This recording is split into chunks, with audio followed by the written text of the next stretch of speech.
Mesdames et messieurs, bonsoir. Je viens aujourd'hui répondre, après quelques jours de réflexion sur la stratégie que je devrais mener et la parole que je devrais sortir aujourd'hui. J'ai pris quelques jours pour réfléchir par rapport à l'assassinat du premier, de monsieur Yohan Bonda, qui a été assassiné. Je viens répondre au torchon. Je viens répondre au communiqué torchon du ministère de la Défense, accompagné du ministère de la Justice. La vie n'est pas un incident. La mort n'est pas un incident. C'est un assassinat. Yohan Bonda a été assassiné de manière sauvage et crapuleuse par ses frères d'armes. Et je ne vois pas où est-ce qu'il y aurait un incident là-dessus. Il n'y a pas d'incident là-dessus. La vie n'est pas un incident. La vie est une bénédiction qui nous est offerte par le divin. Et là, elle a été sauvagement enlevée pour des raisons qui sont fallacieuses, qui ne sont même pas vraies en plus de ça. Il n'a commis aucun tort. Il n'a volé aucun bijou ni aucun argent. Et voilà qu'aujourd'hui, on vient accuser ce jeune garçon qui est décédé de torture. La torture est un crime.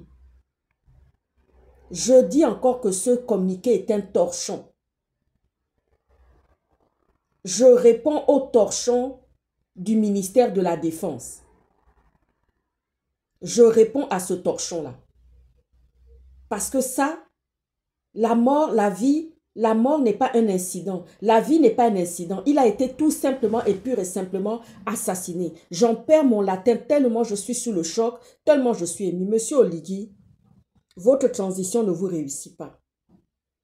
La transition que vous menez aujourd'hui ne vous réussit pas. Il y a plein de couacs. Non seulement il y a des couacs, il y a des assassinats, il y a des contaminations du virus du sida et d'hépatite B et d'hépatite C. Aujourd'hui, vous venez nous parler d'un incident, mais ce n'est pas un incident. La mort de ce jeune garçon, c'est un assassinat. Prenez vos responsabilités, monsieur Oligui. Parce que là-dessus, nous allons marteler. Et j'incite la famille à déposer plainte, à ne pas se décourager. Parce qu'un jour, cette plainte rebondira. Cette plainte ressortira un jour pour un crime, pour assassinat. Parce que la torture est un crime. On ne devrait plus torturer les gens. Ce n'est pas un animal, c'est un être humain. Vous avez vu dans quel état vous nous l'avez laissé? Vous avez vu dans quel état vous avez laissé ce jeune garçon à sa famille? Qui est Yohan Bonda? Mais c'est une honte, monsieur Oligui. Le monde entier a vu toutes ces vidéos circuler partout. Et elles ne vont pas s'éteindre. Et la transition ne vous réussit pas.